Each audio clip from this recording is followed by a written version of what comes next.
ఒకరోజు మహాత్మా గాంధీ గారిని శ్రవణ కుమారుడు ఒక బుక్ ఇచ్చాడు. నేను చదివలేదు బుక్. శ్రవణ కుమారుడు బుక్ ఇచ్చాడు. ఆ బుక్ ఇస్తే ఆ బుక్ చదివేది. బుక్ చదివిన తర్వాత ఆయనకి ఆలోచన ఏమొచ్చిందంటే, నేను పెట్టిన తర్వాత నేను ఖచ్చితంగా ఏదైతే శ్రవణ కుమారుడిని తన తల్లిదండ్రులు మంచిగా చూసుకున్నాడే, అలాంటి నేను కూడా నా తల్లిదండ్రులు మంచిగా చూసుకుంటా అనే ఆలోచన ఆ అబ్బాయికి వచ్చింది. కాబట్టి అలాంటి ఎంకరేజ్ చేస్తున్నారు.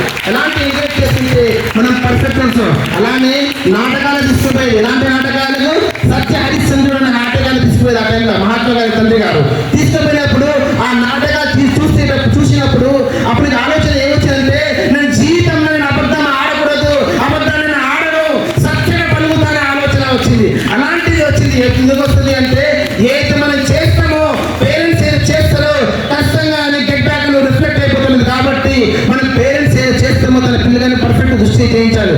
కానీ మనం ఏం చేస్తామంటే, ఈవినింగ్ కాగానే మా పిల్లల్ని తీసుకుపోయి టీవీ మీద కూర్చోబెట్టి బిగ్ బాస్ చూస్తున్నాం. బిగ్ బాస్ చూస్తున్నప్పుడు ఏముంటుందంటే, దాంట్లో ఏముంటుందమ్మా బిగ్ బాస్ అంటే, ఆ బిగ్ బాస్ లా వెకిలి చీతలు ఉంటుంది, ఒకరిని కొంచెం వేస్తూ ఉంటుంది, ఒకే రూమ్ లో ఉంటారు, వాళ్ళు ఏం మాట్లాడుతున్నారు అర్థం కాదు. అలాంటి సిచ్యువేషన్ చూస్తున్నప్పుడే అప్పుడు ఆ పిల్లగానికి ఎలాంటి ఆలోచన వస్తాయి, అలాంటి ఆలోచన వస్తాయి.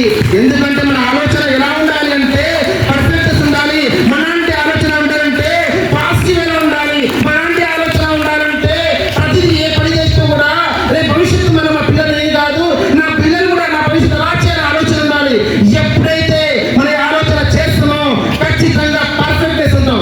కాబట్టి నా రిక్వెస్ట్ నా యొక్క పేరెంట్స్ ని, అట్ ద సేమ్ టైం మా పిల్లలు ఉన్నారు వాళ్ళందరూ రిక్వెస్ట్, ఇవాళ నుంచి మీరు ఓట్ చేసుకోవాలి. ఏంటి, ఖచ్చితంగా ఇవాళ నుంచి నేను మారుతున్నా, నేను క్లాస్ డిసిప్లిన్ ఉంటున్నా, నేను టీచర్ ఏం చెప్పారో ఆ టీచర్ చెప్పిన పాటను